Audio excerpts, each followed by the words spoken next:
Knowledge, expertise இது எல்லாத்தையும் அவர்களாகவே தேடுகிறார்கள். இந்த தேடலில் அவங்க அவங்கள எல்லாரையுமே ஸ்பிரிச்சுவல் அப்படின்னு தான் கிளாசிஃபை பண்ணிக்கிறாங்க.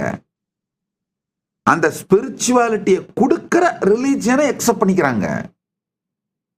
அப்படின்னும் போது ஜென் சி, ஜென் ஆல்பாவோட தர்ஸ்டுக்கு, சீக்கிங்க்கு ஈடு கொடுக்கின்ற, அவர்களுடைய கேள்விகளுக்கு ஈடு கொடுக்கின்ற, அவர்களுடைய தேடலுக்கு ஈடு கொடுக்கின்ற இந்த சூப்பர் கம்ப்யூட்டிங், அது மூலமா கால்குலேட் பண்ணி கன்க்ளூஷன்ஸ்க்கு அரைவ் பண்ற இது மாதிரியான தேடலுக்கு, இன்டெலிஜென்ஸ் சீக்கிங்க்கு, நல்லா புரிஞ்சுக்கோங்க,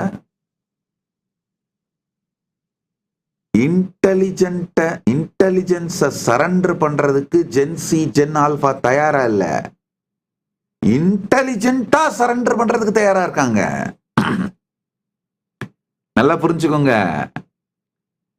இன்டெலிஜென்ஸை சரண்டர் பண்ற சொல்ற ரிலிஜியன்கள் எதுவுமே 10 வருஷத்துக்கு மேல, மேபி மேக்சிமம் நான் சொல்றேன் 25 வருஷத்துக்கு மேல தாக்கு பிடிக்காது.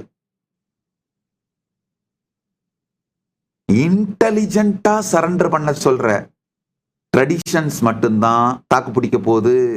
அப்படின்னா சனாதன இந்து தர்மம் மட்டும்தான் 25 இயர்ஸ்க்கு அப்புறம் தாக்கு பிடிக்க போகுது. 25 இயர்ஸ் நான் ரொம்ப ஜாஸ்தியா சொல்றேன். ஆக்சுவலா 10 வருஷம் கூட சொல்லலாம்.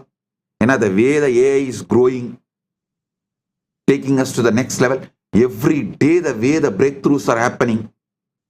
அதனால